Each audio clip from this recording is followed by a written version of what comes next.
Okay okay. இதுவும் பாடல் தானோ? பிரபு பாடல்தான்.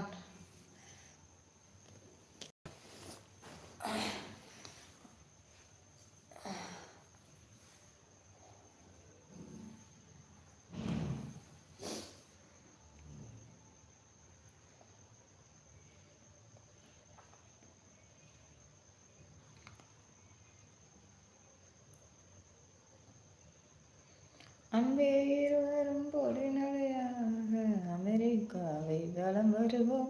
கடல் மேல் சிவப்பு கம்பளம் விரித்து ஐரோப்பாவில் கொடிபோம். நம் காதலை கவி பாடவே செல்லியின் வைரனின் கல்லறை தூக்கத்தை கலைத்திடும். என்னை தாண்டி நீரில் கொதிக்கிறாய் உன்னோடுதான் என்னானது கும்மாளமோ கொண்டாட்டமோ. காதல் வெறியில் நீ காற்றை தணிக்கிறாய்